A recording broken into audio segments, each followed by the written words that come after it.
Good morning. Before I turn this over to Dave, so I can actually set my iPad down and participate, there is something that Dave asked me to read after some remarks we got back on some of our scientific friends and their perspectives on what Dave had to offer this week, and it goes like this. When a distinguished but elderly science states that something is possible, he's almost certainly right.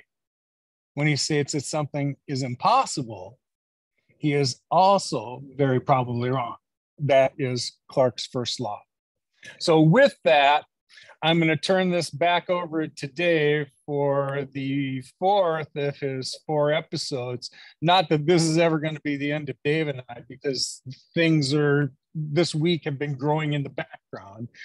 More things that are designed for us to share. But today it's important for us to just kind of close this out so that the foundation of the information Dave's trying to explain for us, we have a really good comprehension of that. So with that, Dave, take it away, pal. It's all you. Okay. I'm going to flick through some pictures really quick and hopefully try and play a recording on one of those pictures. Can you guys see that? Not yet. All right. Hang on just a second. I have my technical genius with me. We've got no appointments. We're good.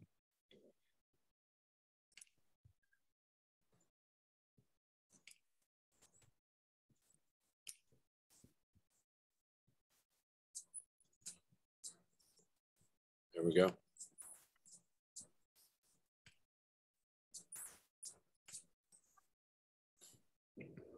There we go. I can see your desktop. Perfect.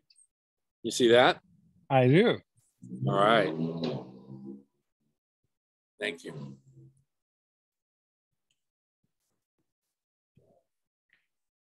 So this was on the Sun magazine in England. I didn't see it anywhere here in the United States.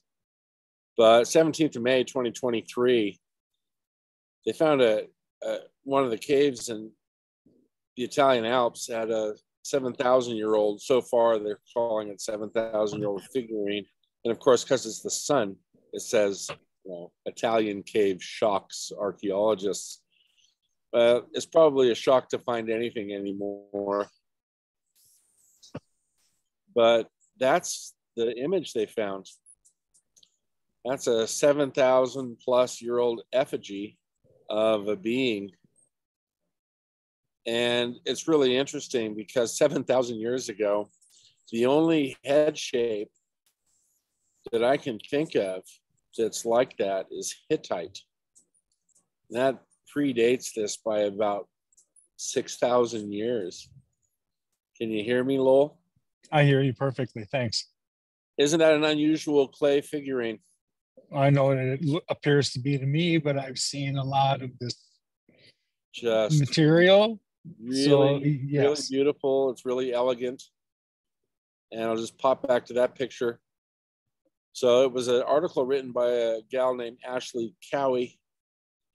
And if you guys want to try and find it, I'm looking for more data about it. And sadly, U.S. science media is not really reporting on this find. But it's just such a beautiful little figurine. And every once in a while, we find some important ones.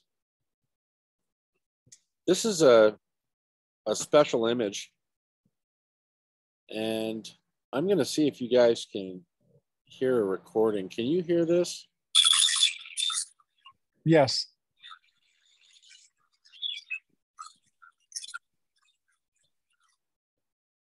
Okay.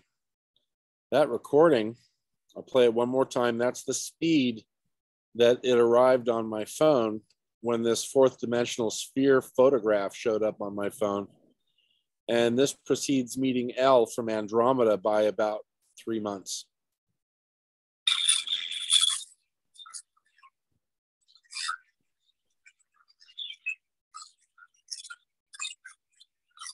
That's the sound file, which is remarkably unusually attached to the photograph. Now let me play one that we changed the speed on so that it was audible and more understandable. There's a short part where you can hear Elle say, "We'll be your friend." And it's a little spooky, but we had to modulate the speed over 200 or 300 times until we found the correct speed to hear what we can hear. And I'm going to play that for you now. I'm going to mouth the words when I hear them. Hang on. I'm going to start over.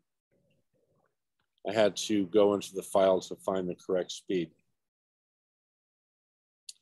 Here we go.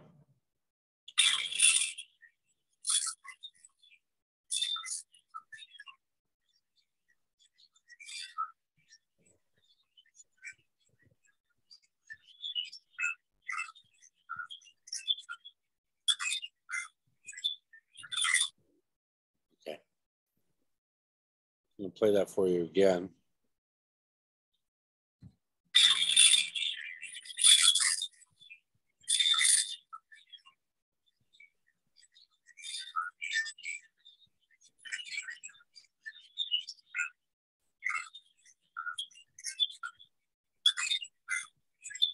Right there, he said, "We'll be your friend." And I'm going to play this one more time. Let's give you guys a chance to hear it.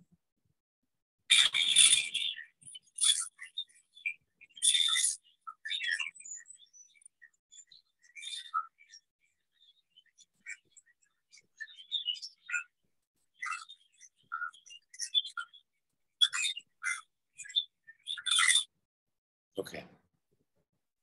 So it's not exactly the best way to play that for you. That's as good as I could get it to play with the speaker system I'm using.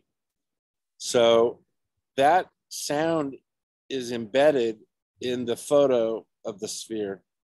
And there's our friend Elle one more time, who I showed on the second episode of our series. So let me stop you for just a second for some clarity. That audio you just played was not a separate file? Is that what you're telling me? It's not a separate file. Okay. All right. Thank you. I was watching a video that a friend sent me when he felt like there was a presence in his house because he had seen ships. And so he put on his video and he scanned around his house. This is in Italy. And he didn't see it. He didn't see it. And so I had to slow his video down really, really slow. And then I zoomed in on this. And it's a very interesting round-headed shadow figure, but he has glowing eyes, and the eyes sort of go all the way out to the sides of its head. I sent that back to him because he felt like something was talking to him in his house. So we'll just go to the next picture. And this is rubidium. Now, some of us are chemists, some of us are scientists, and some of us just love interesting elements. I'm not a chemist, and I'm not a molecular physicist. I'm a math theoretician and an astrophysicist. But they have asked me to put together some notes about exotic metals, exotic metal plating, heat shields, sound wave shields, and gamma radiation shields. This is my next science project. I'm afraid that with time, light, gravity, and sound, I'll be spending quite a few years trying to discover what binds those things together. But one of the more curious elements that I want humans to look at is rubidium. And you can test the heat and test how it reacts under high heat, test how it mixes with other metals. Very strange stuff. It happens to be one of the components that's regularly used by them for 40 or 50 different exotic technology uses. Really important element. In a conversation with my son, after we had just done the third part of the series, he reminded me that the speed of light is also exactly the coordinates of the Great Pyramid of Giza. So I thought I'd put that up there. I remember that I've seen that somewhere, and it's something that I'd like to keep in the back of my mind at all times. And the pyramids are such a wonderful gift, but they also tell us that if we understand the coordinates of the pyramids, we understand that the speed of light is attainable. It isn't just about watching light come to Earth. It's about using it as a mechanism. This is a little different. This is from Scientific American. And if you look, it's on June 1st, 2023. So this is after I received the information about turning light into solid objects so you can laminate them onto a photon and project it. Physicists make matter out of light to find quantum singularities. So just leave out the quantum singularities part because we're not talking about quantum science. Just look at the top part. Physicists make matter out of light. Okay. This is where we look at third dimensional, very tactile, very distributable, very projectable images that are static, that do not dissipate. This is what they're doing.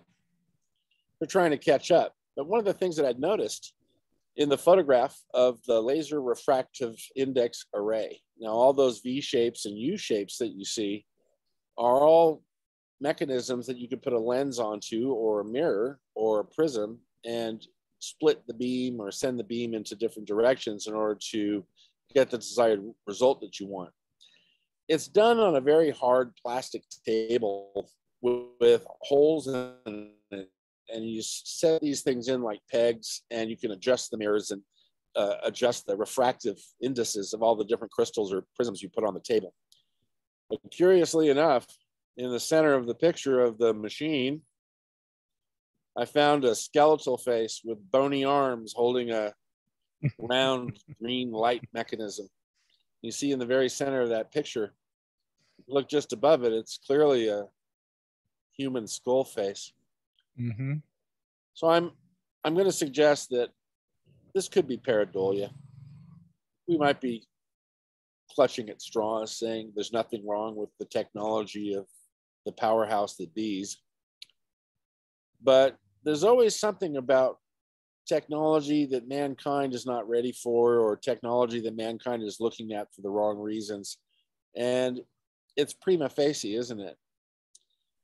Scientists that steal trillions of dollars, scientists that design mechanisms that do nothing but produce weapons or weaponizable materials, scientists that produce energy so that corporations can fund them, so that the corporations can gain control by encapsulating the energy in the way they see fit, and using all of that information, money and ability and intelligence against the rest of our species. So just like Proverbs 23:7 in the Bible says, as a man thinketh in his heart, so is he. So whatever your thoughts are and whoever you are, it's going to manifest physically so that all around you can see it. So the only thing I can say about the physics behind what they're doing right now by manipulating light into matter is that there's a real spooky image at the very center of that. And it tells me a whole lot about what they're doing. That's all I'm going to say. Here's one of my favorite pictures ever, the traveling quack. I see the traveling quack in a lot of different places. I see the traveling quack in the science community. And if you don't admit to yourself that all science could be wrong 100% of the time, then you're not going to be much of a scientist. Where it's the scientists that I've found that decide that they're right are the ones that haven't left room for any open space to perhaps admit that it's not right and we should look at something else. But in this picture, I also see people that reside in the UFO community. I see people that have something to offer to all the folks. I got what heals your ailment. And he's sitting there on his stairs. And it could be any kind of elixir. because we all remember snake oil salesmen traveling across the Midwest in the early 1800s. Well, things aren't much different now. There's lots of real slick snake oil salesmen that have something packaged up and ready for you to believe in. So I'm using this picture to tell you folks that my science is pseudoscience, and I'm happy with that.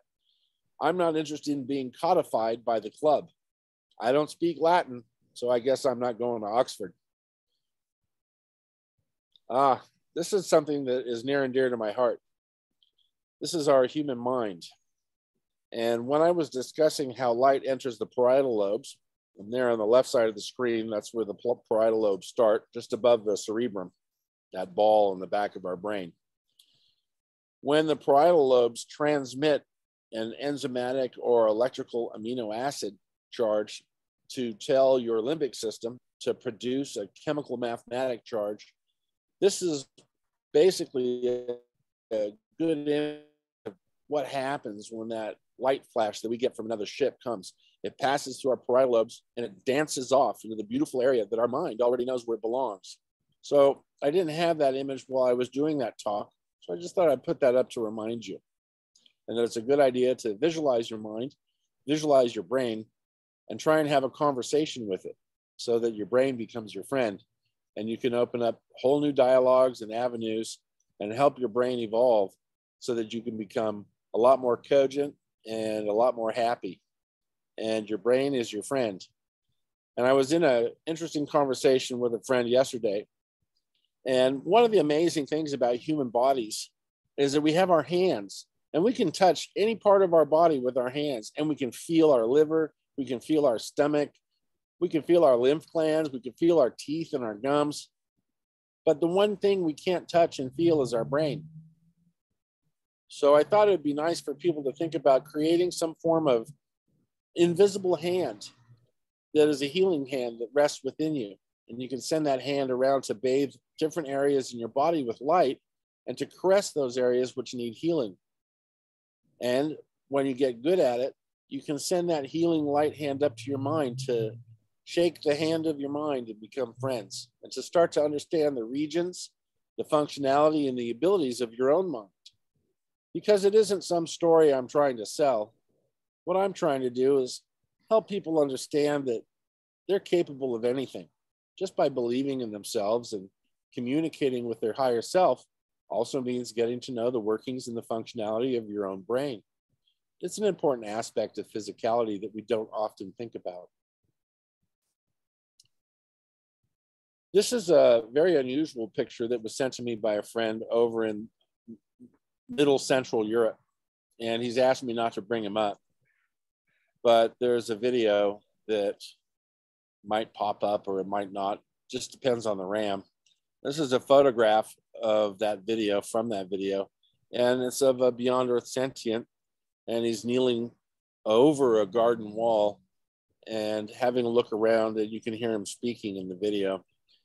If I can find the original link, I'll share that with you and you can put it up on your website. It's pretty interesting stuff. It was taken recently. And then the last picture, I couldn't resist. You know, I've spoken about so many exotic and strange things, and I've spoken about so many things that are off the charts as far as typical everyday topics. But I just wanted to take a deep breath and have a moment to share with you guys that, you know, we're not the only ones that love our planet. When different species visit our planet, sometimes planets that they visit are just like Mars. They're rocky and they're hot and they're full of radiation and full of corundum dust. And one of the things that you probably don't understand is on the surface of Mars, it's going to be really hard to build cities there. The sand and the dirt is made of a type of corundum, and it's highly abrasive and chews the hell out of everything. So there won't be any pitching any moon tents or geodesic Buckminster Fuller domes on Mars anytime soon. So it was agreed with my friends that I communicate with that this should be the last image that I share with you guys, because it's of a lovely South Pacific island where there's no pollution. All the people that live there use canoes that they make They all live in huts like that, and they're in symbiotic relationship with nature that you just can't understand until you give up everything that you think is great to own. And there's something about not having any possessions that makes life so much more easy. Gosh. And I'm working at walking away from Los Angeles so that wherever we end up, come mountaintop or desert island, that we too will be living as close to nature as possible, never use plastic again, and to never drive a car again. I mean, there's no place that we need to see that we can't find in a book or on the internet. So let me see if I can get this backed off, and then we can have a chit chat. Let's see. Okay, there's my screen share. Let me get my techie wizard. I'll be right back.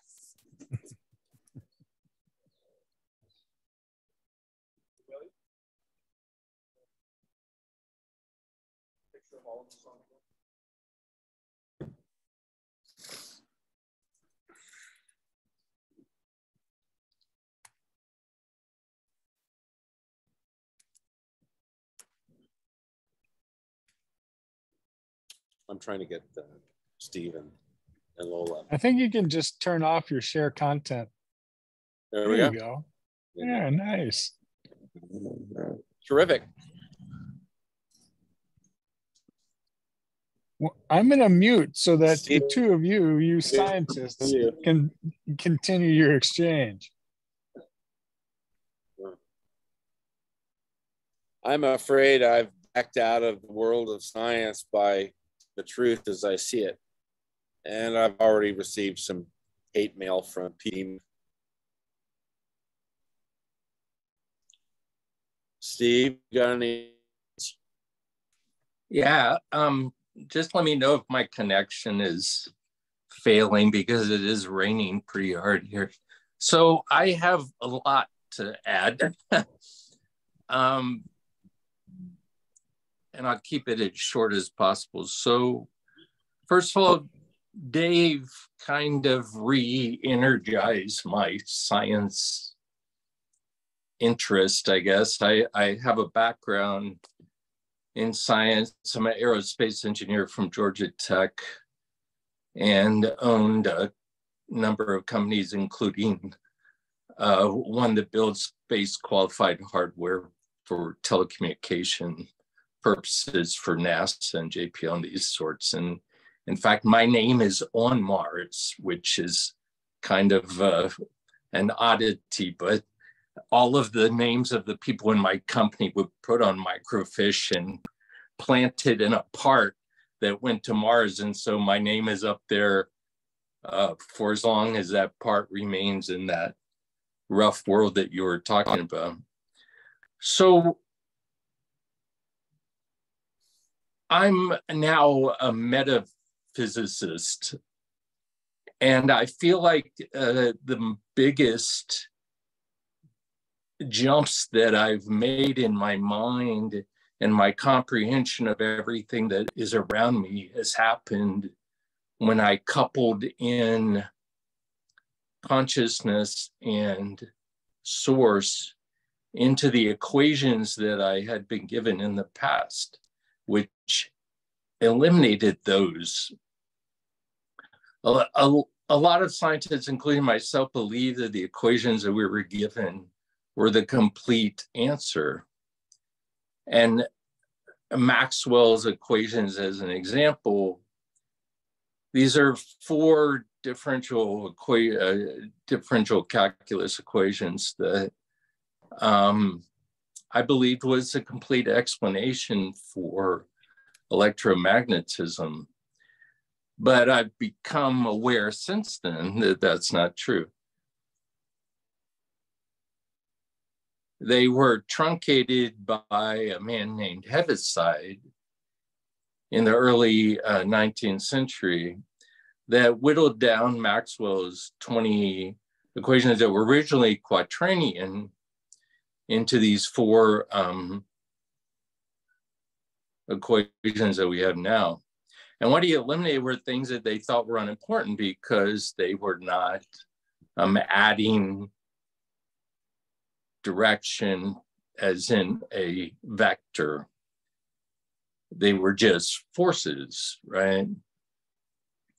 But this is now what we would call the scalar field, the field that holds all that is, that all other fields arise from.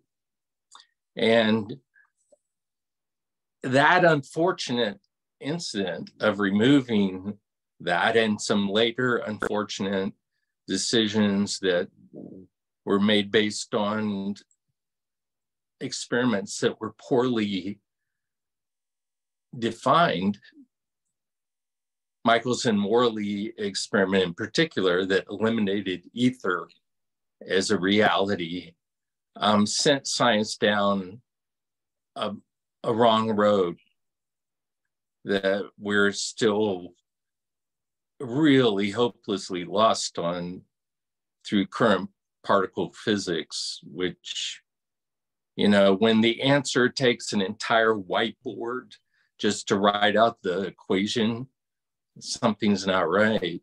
It's, the universe doesn't work that way. The universe is beautiful, simple, elegant, not a bunch of filler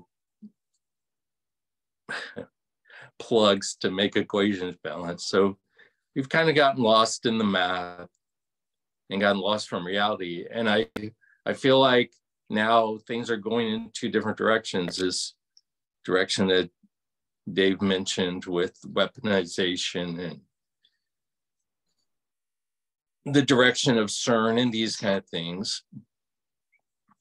And then the new direction that's happening with Dave and others. And it's a beautiful thing. It's love, really, is kind of the key differentiator. So Dave opened me back up to this possibility.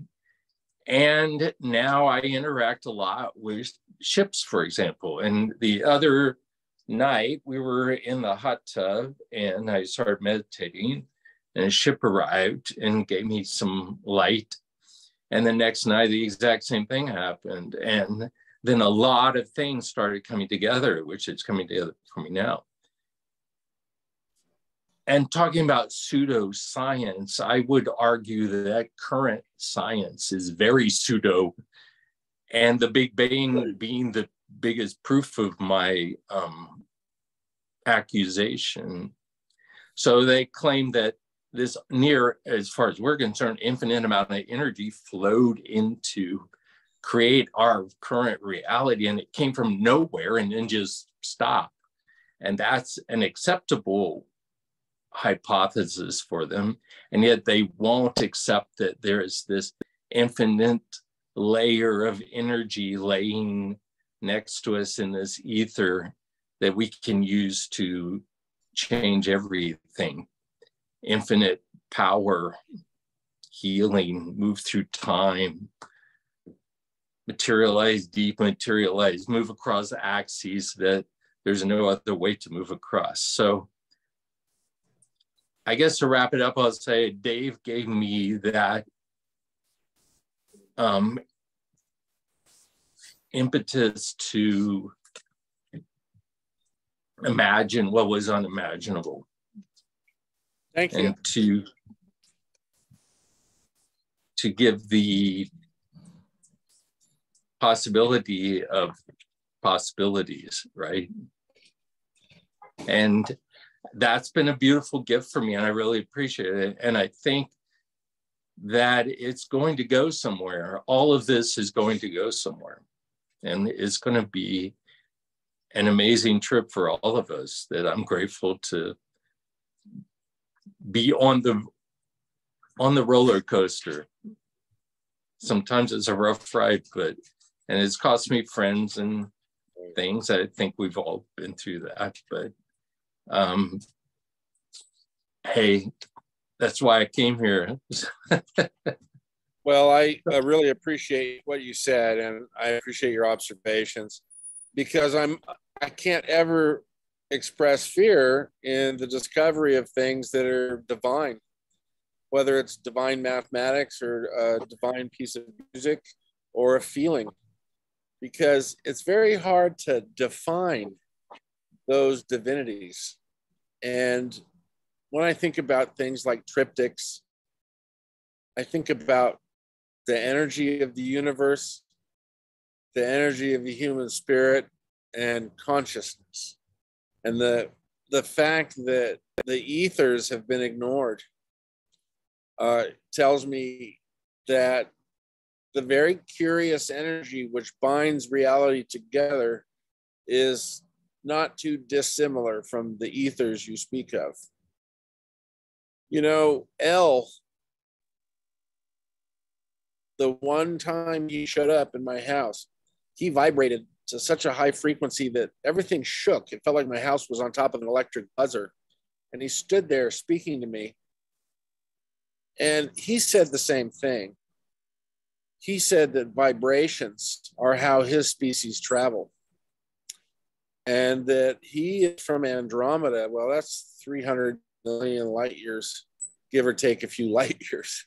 And it took him a day to get to Earth. So I know that they're using wormholes or Einstein-Rosen bridge, or they're using a conduit of some sort. Alcubierre, the Portuguese Spanish physicist who created the Alcubierre's warp drive theory, is still alive. And his theory is very good. They're starting to have another look at his theory. And then there's some of my mathematics. There's other people out there.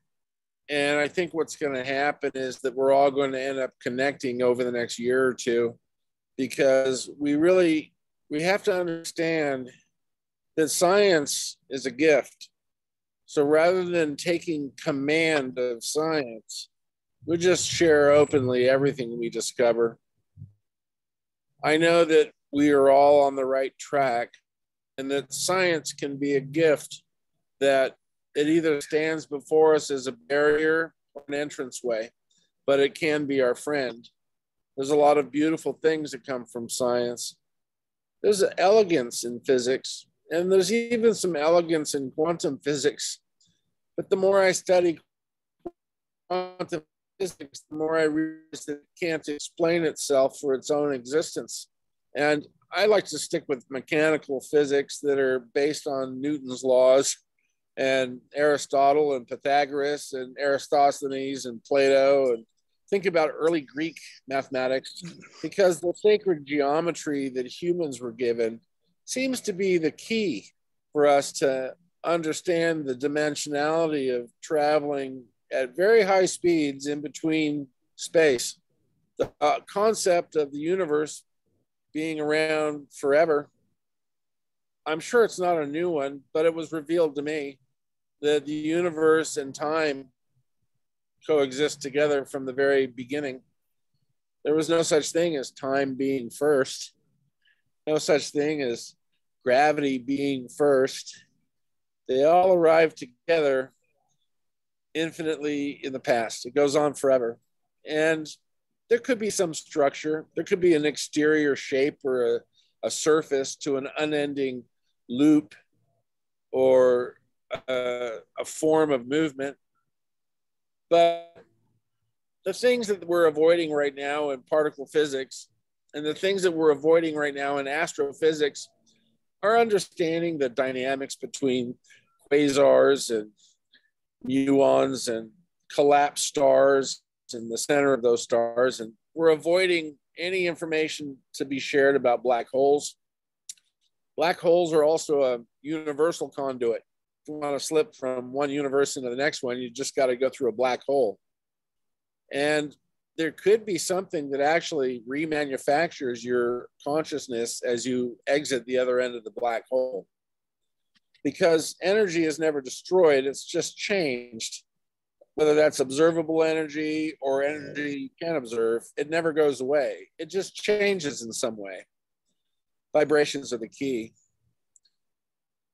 When I was finally able to sit down and create this mini series of information that I had received, it took me 4.5 years just to do some of that simple mathematics and describe some of the engineering they shared with me. I've seen thousands of unusual things, and it changed me in a way that made me feel like I was a special, lucky guy, because I've had an okay life. I've worked real hard all of my life. And when I asked to see them, I made it happen to myself. I don't complain about it. And they asked me to take care of some very specific tasks. One is to help human beings understand the functionality of their own mind. The other one is to get people to be a little bit nicer to themselves and to forgive themselves their past, because it's okay. We all make mistakes. And if you want to be reborn, then all you have to do is wake up and decide that you're a better person on the moment you wake up and decide it. We don't have to live a life of fear and regret, because we've all made mistakes. So I'm reaching out to every human being on earth. If you forgive yourself and you change the way your heart speaks to you, then your life will become a lot more simple, and you'll hear and you'll see and you'll smell things differently.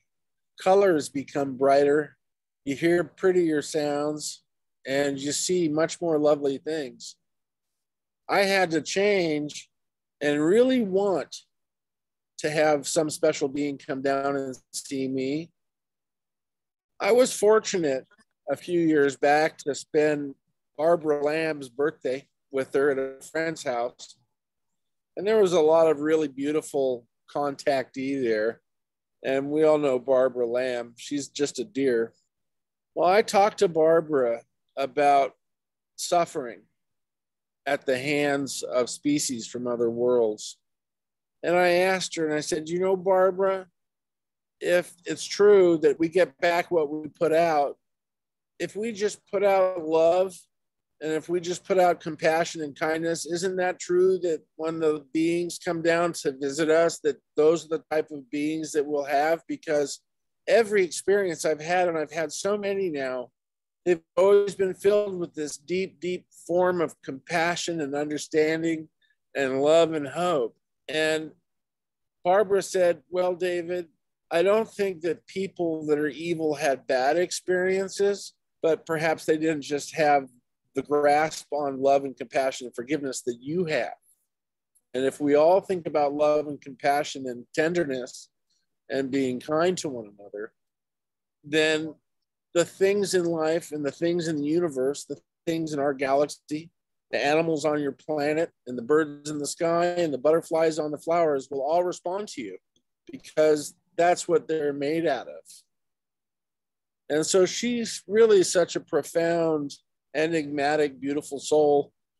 And so she helped me understand that if you are afraid and you have images of fear or images of scary creatures in your head, well, the nice ones just aren't going to come down. They want you to lose all of that.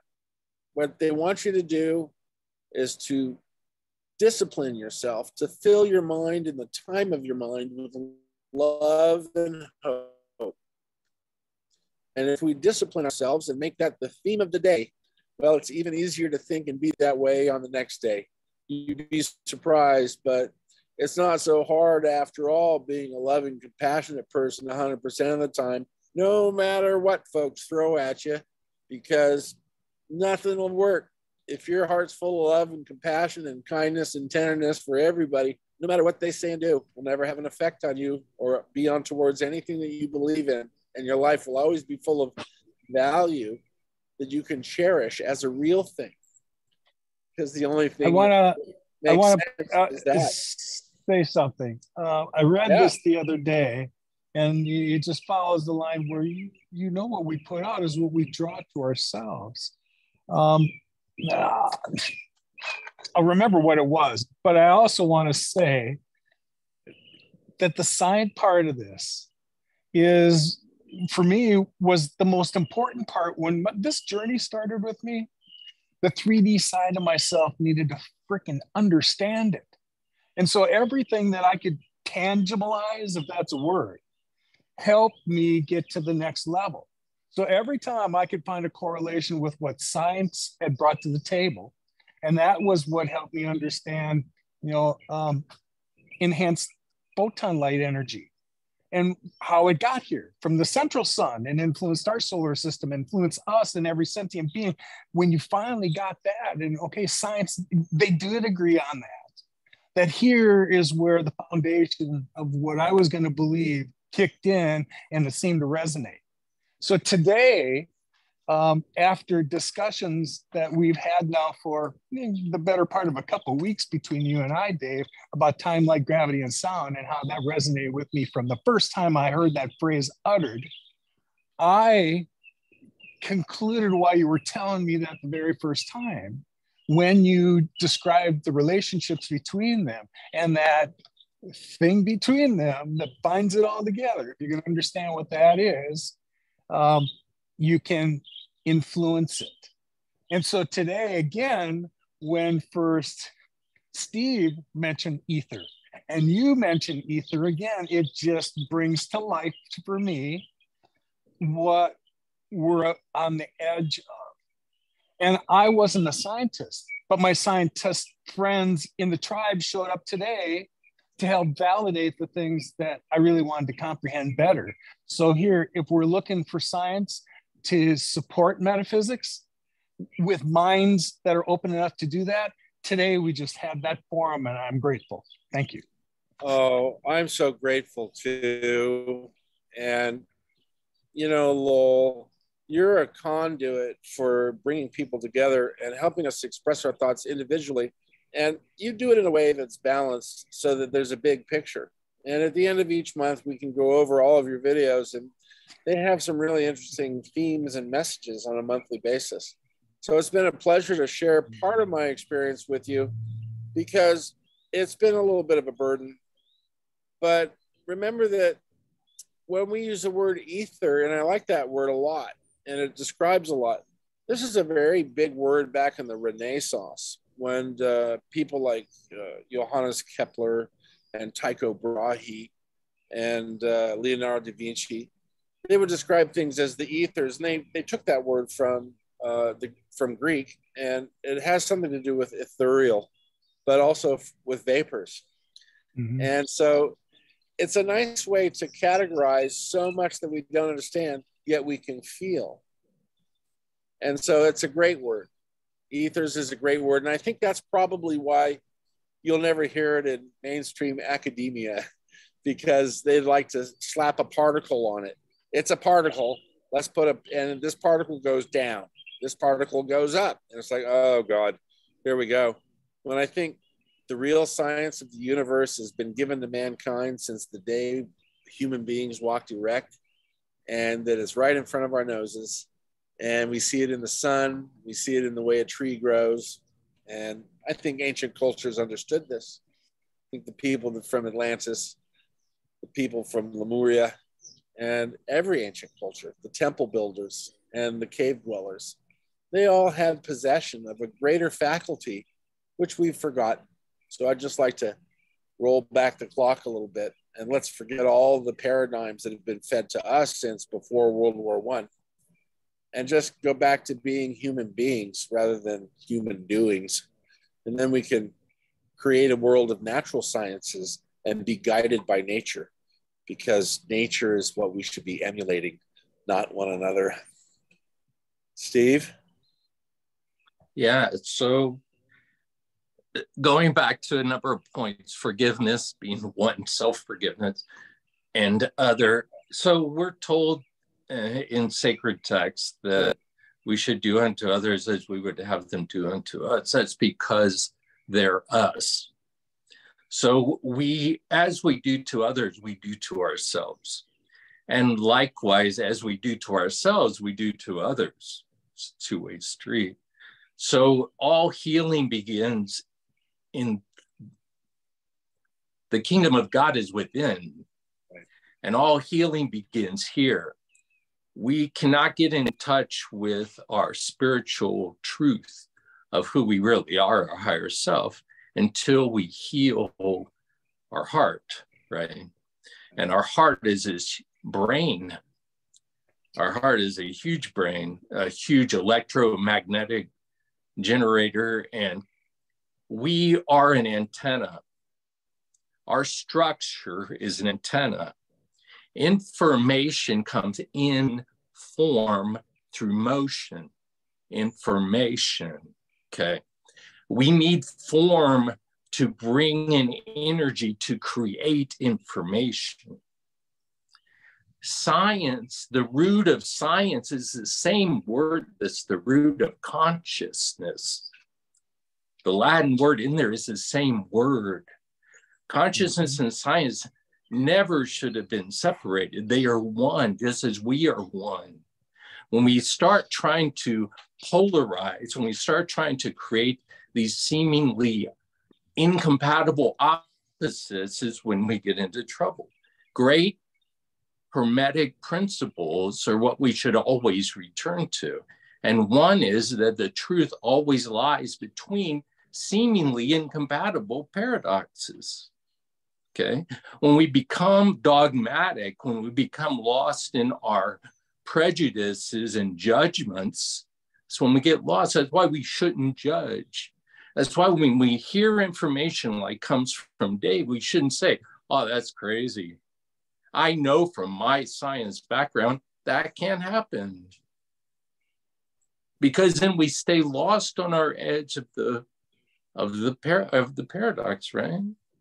And if we want to find the truth, we always return to the center, the middle path of Buddhism, for example. That's where the truth lies, and that's where we will grow.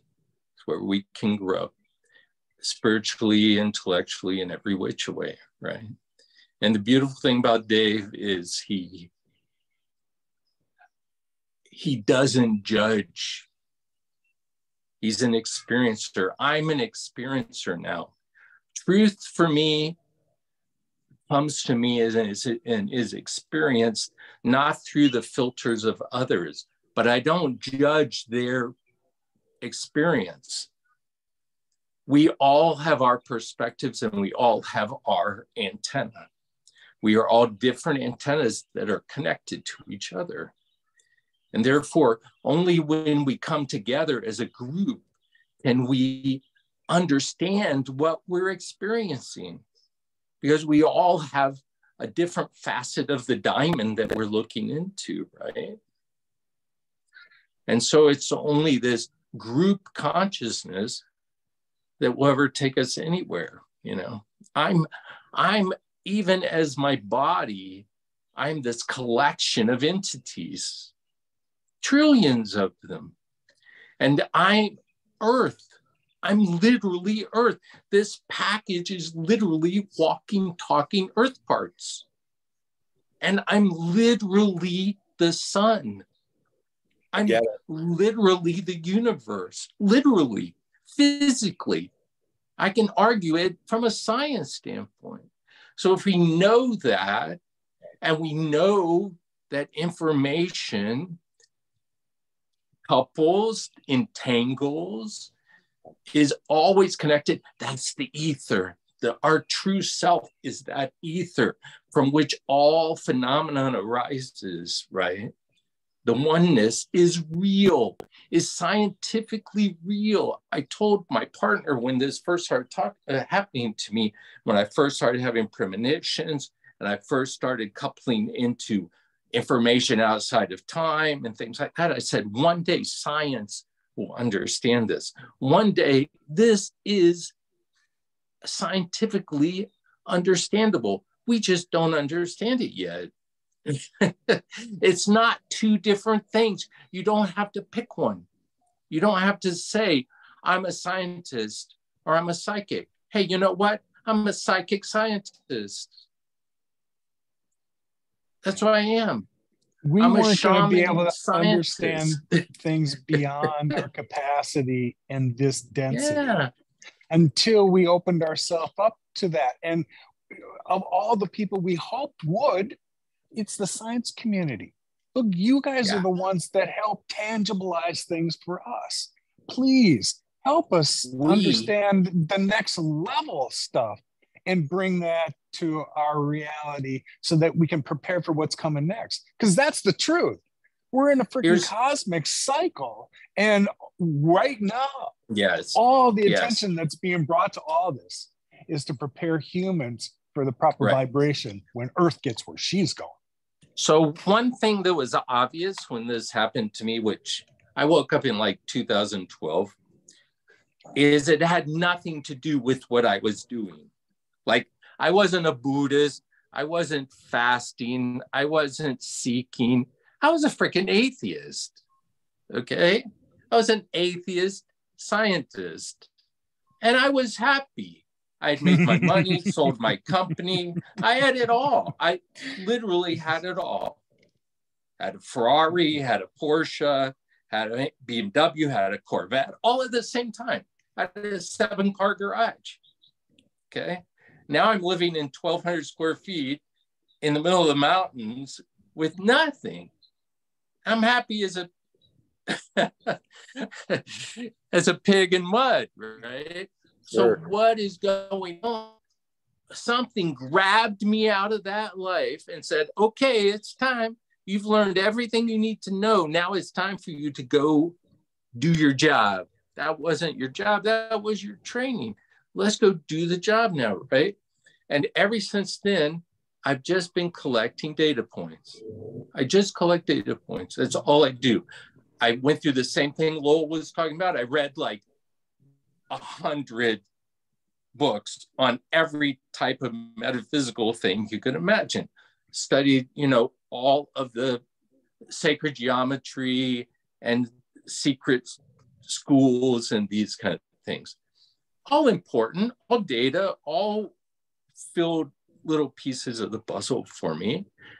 Now I'm past that. So I went through the science, I went through this thing, because now is the time. This thing is now. This time, what you all came in for is literally now. It is happening now. Reality is changing now. I'm getting goosebumps from that.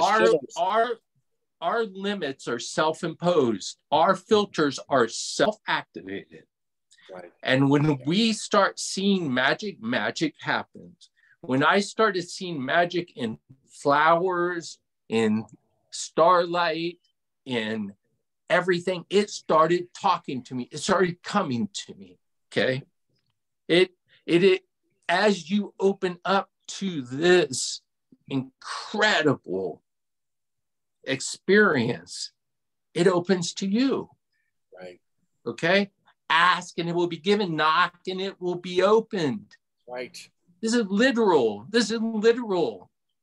Okay? You have to, even if you really want it. Even if you come from that teaching of which I'm referencing, Jesus said, ye are gods. He said that.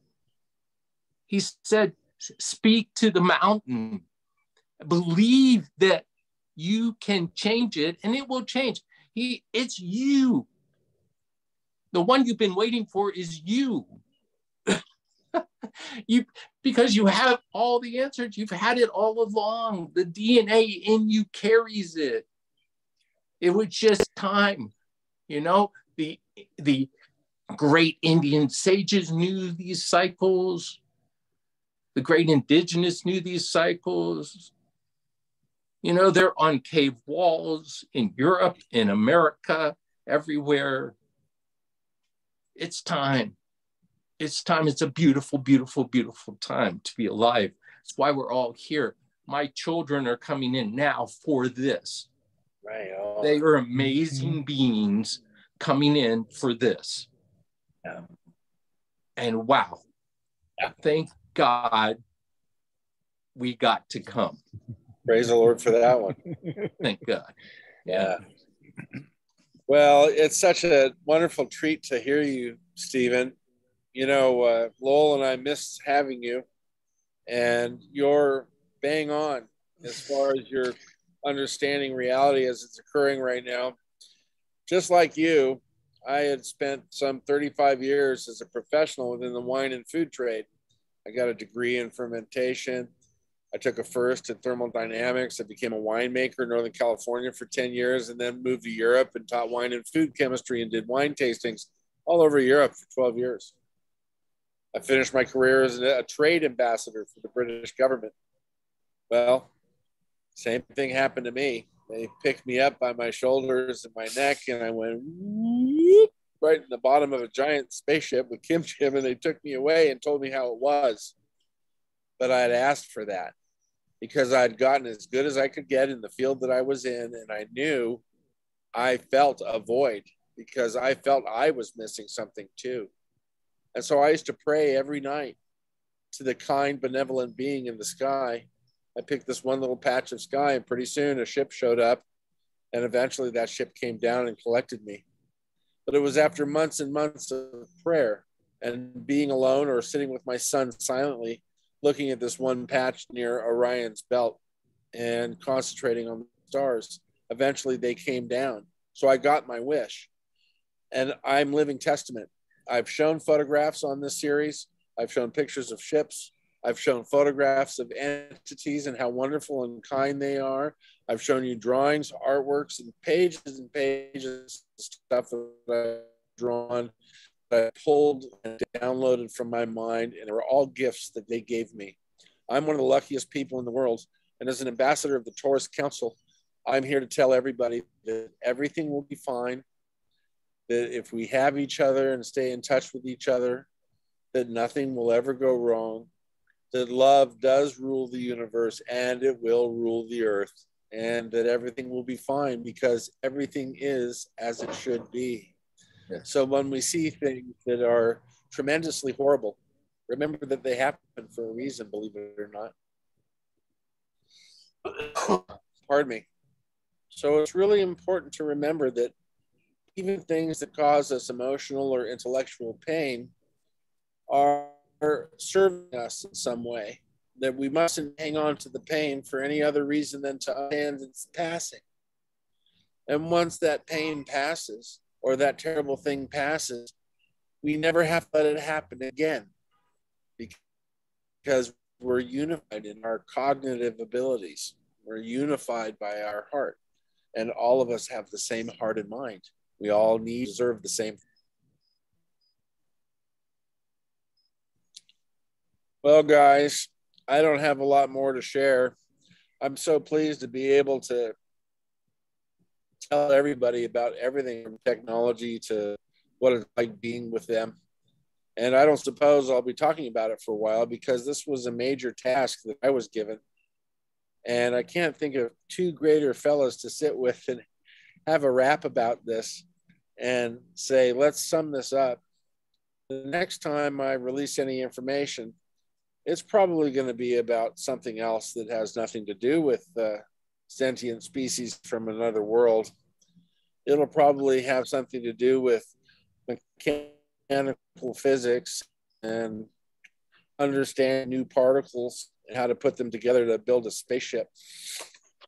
So there's lots of projects to get involved with, and that's what we're going to be working on for the next 10 years. Well, it's not like when you choose a rabbit hole, 3 more don't show up. But I am grateful because I've heard a lot of the stuff that you went through before. And to me, it was fascinating. And it was important for me to hear it so that I could kind of level my experiences against yours. Now,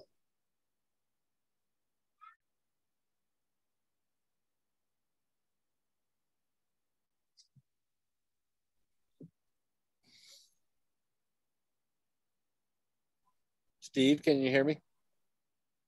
I can hear you. Yeah. I've lost Lowell. I can't hear. Yeah, Lowell locked up, but I can still hear you. Okay. Well, gosh, So, I'm sorry I haven't sent you the lenses with the quantum hypertext yet. I've got them sitting in a box on my desk. I just never get down to the post office, but I know they're coming. I wasn't going to mention it. I was going to just forgot let it about- go, but I would still that. love. I would still love them, of course. Great. Well, I'll send them to you. Okay. I'm meeting with an inventor, and he's an interesting guy, and he doesn't believe that faster than light speed travel as possible. So I'm going to have to spend some time talking to them about inertial dampers and gravimetric fields and how they can soften the impact of. So faster than light travel is absolutely possible. Thank you. Absolutely possible.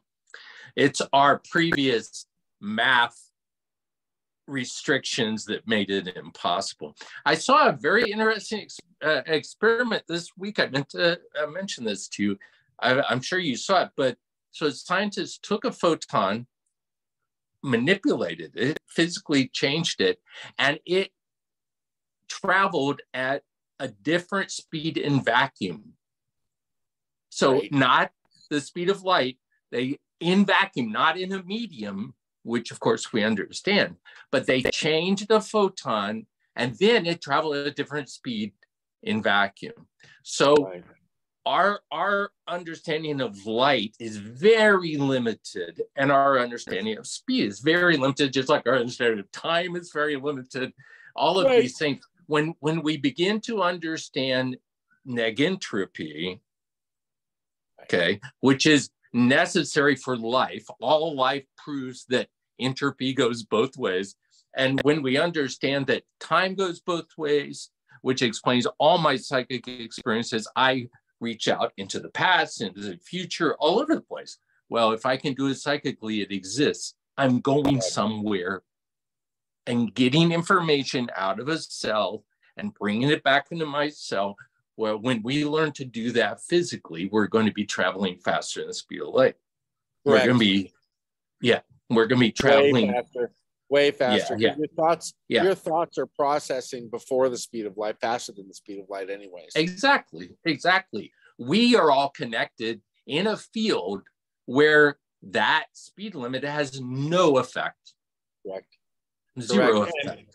We can instantaneous connection. Right. And we're going to learn how that works. We're going to learn the science of how that works. Guarantee it. Well, that's such a strong supporter of understanding the functionality of our minds and developing a new form of communication with our minds. When we're able to have a comfortable conversation alone, who cares what other people think? Oftentimes when other people are talking to themselves, they seem quite happy chatting around, but they're actually dialoguing with themselves. They're having a healthy conversation with their own mind. And what I've found by understanding more and more about my mind each day and what it's capable of is that my mind is desperate to talk to me. It's desperate to help me to be happy every day and to be more in balance and in tune with my environment. So I'm really enjoying getting to know my mind on a different level. And, you know, if there's a micronova and nothing's working anymore, it's going to be great, because when it happens, we'll be well along into our ESP and telekinesis, and I'll be able to send you an email to my thought. I won't have to worry about staying in touch with you. I'll just think it to you and send it to you. Yeah. The real us is already that. Right. I know. Right. It's only in this veil where we get lost and believe that we are less. And so there's no doubt if the micronova hits the reset button, we're all still buds. We're all still one. And we're all still conscious. We're all still mind. Mind is not brain. Okay, get that out of your head. Pun intended. But you are not this.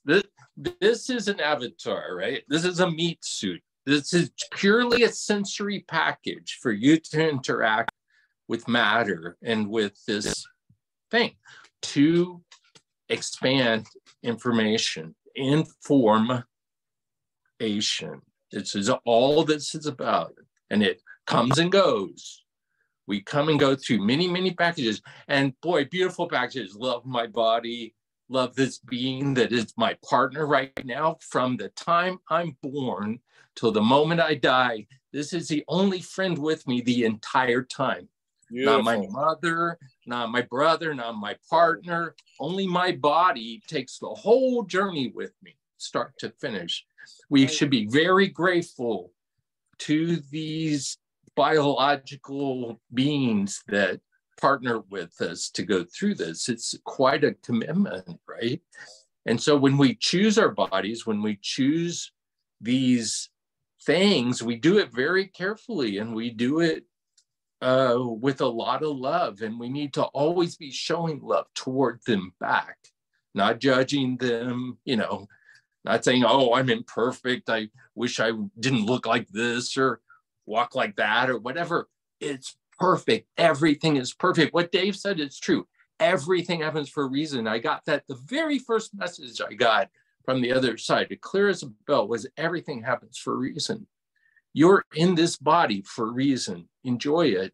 You wanted it. You dreamed of it. And you worked for it. Desired this. This was the deepest desire of you to come in and experience this now. Right? It's like an angelic being that was born to experience love. And we can't necessarily feel the deep sense of and love, the deep sense of sadness and regret, the joy and the anger, everything that comes with being a human being are inescapable truths in this dimension. But a higher being who's already been in service to his fellow humans or his fellow higher beings perhaps wanted to go back and learn more about these passionate feelings, observe more about love, observe more about being of service to others, so that we can return to source when our meat bag is done, and we return to source and share the experience of emotional depth, because emotions are lovely things to have, especially when we allow them to pass through us. We thank them for the experience that they bring us, good or bad. And when we pass away from this world, we take those experiences of love and passion with us, and we return them to source and share them. Because, you know, this is an interesting keynote.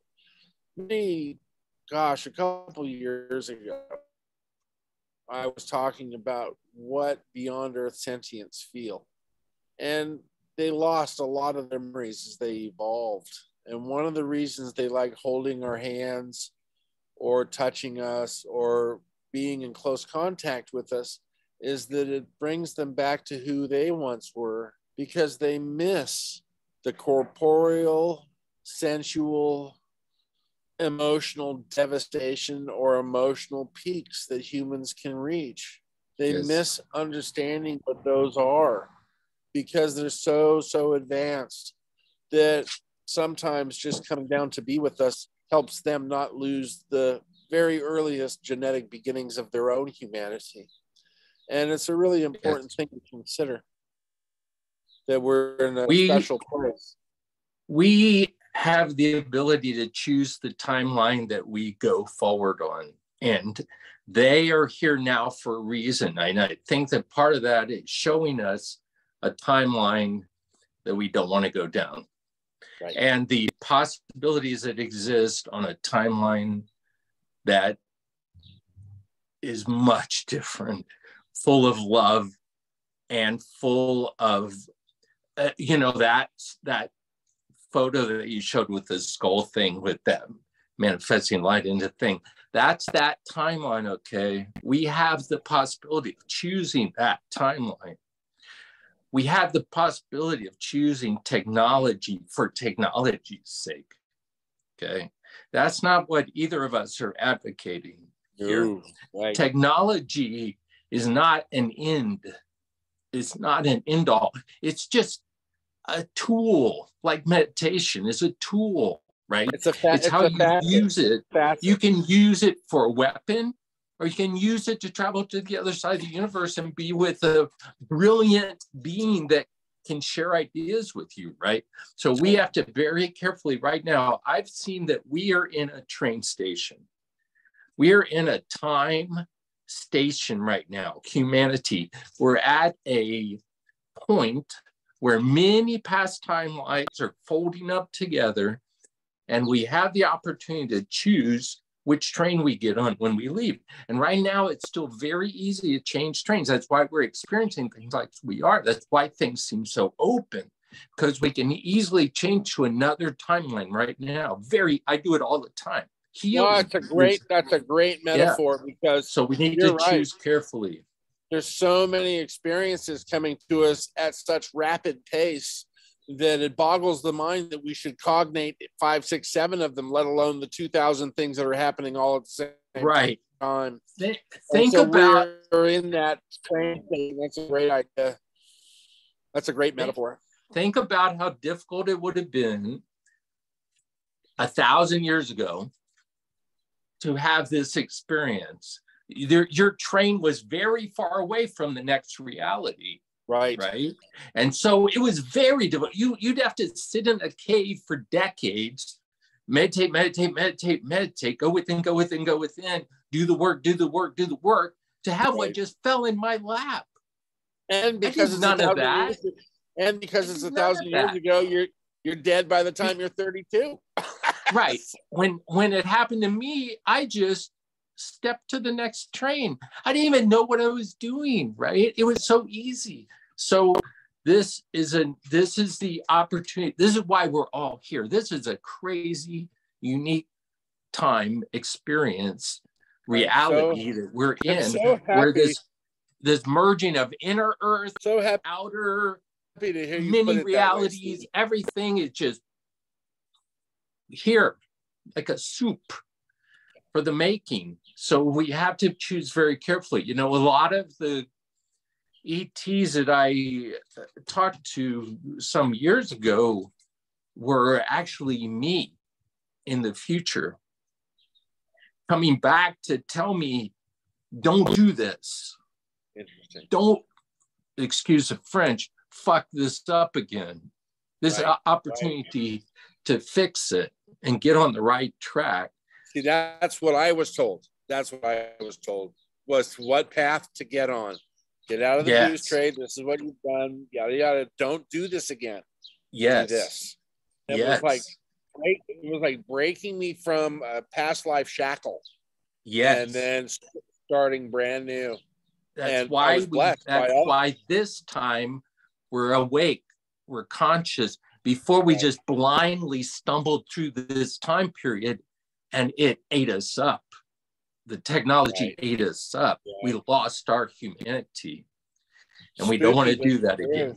Yeah, that is so true. Gosh, this is a mulligan, right? This is like you get another shot. So be careful. Well, we're really lucky that you and I are friends, because you really help balance me out a lot, Steve. You say a lot of the stuff that I wish I had thought of saying, because it's just, I'm so glad I contacted Steve, because you were able to pick up the slack. And vice versa, Dave. Oh man, I get so many wonderful downloads of the way things will be, the beautiful future ahead of us, to not worry, because it's all in love. Everything's going to be fine. Everything's going to be just fine. To not worry. This is still worrying.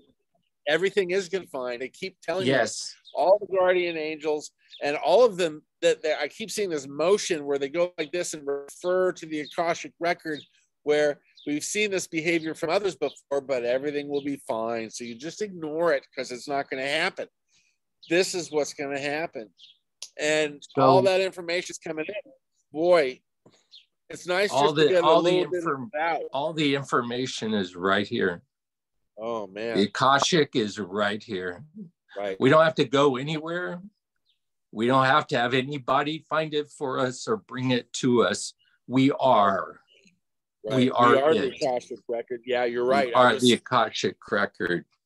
Speaking to a friend just the other day about our past life genetic coding in our DNA and our chromosomes of our relatives, not just us, people that we're related to.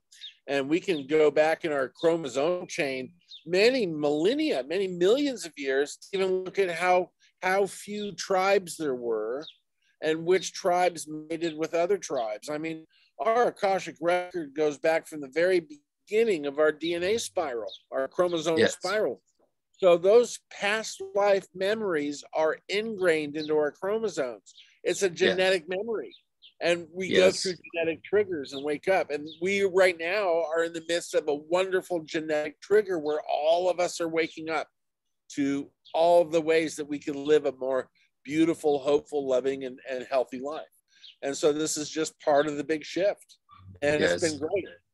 For me, That, I needed to have that engine, that DNA chromosomal pattern engine, is what forms reality out of the potential. It's the pattern, it's the blueprint that tells the cell what to be, how to work. You know, you're a brain, you're a bone, you're whatever, but it also carries all that ever was. right. All that ever was is in you, always, all the time. Every cell of your body, it's always there for you. That library only has to be opened. Right. You don't have to go find a God to give it to you, or a priest to give it Or to you, or an angel to give it to you, or you don't have to travel anywhere. It's always you, always here. Yeah. Right. You just have to unlock it built and in allow it.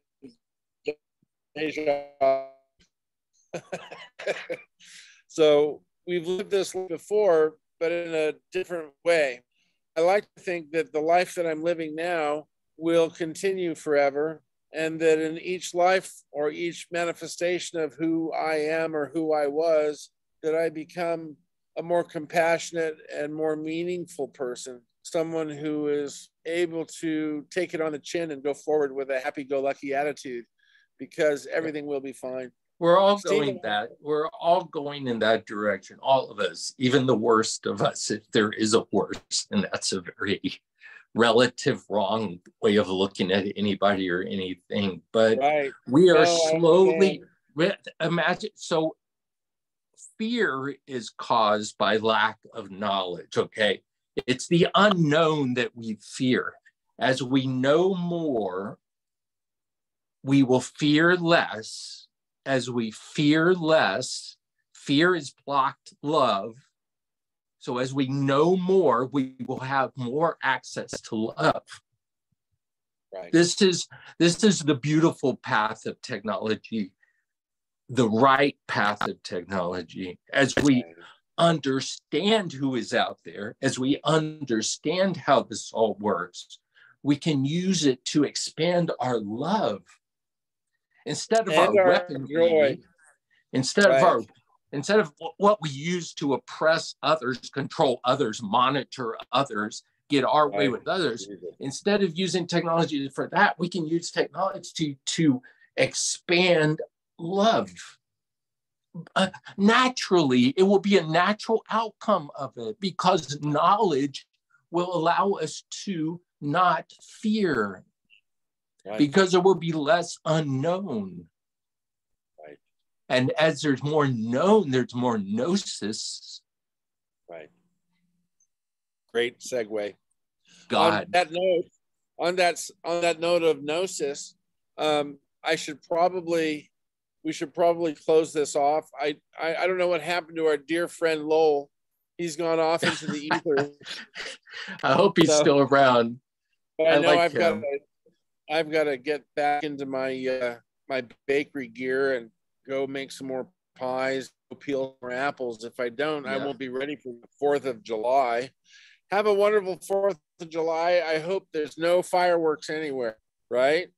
I hope there's no fireworks anywhere. I know bear cubs and bobcats don't like them, and I know that they're bad for the animals here really don't like it. Really don't like, cause a lot of stress. So but anyway, love you guys. Jumbo. Take care. Take care, Steve. Bye, my friend. Bye. See if we can do this. Thank you.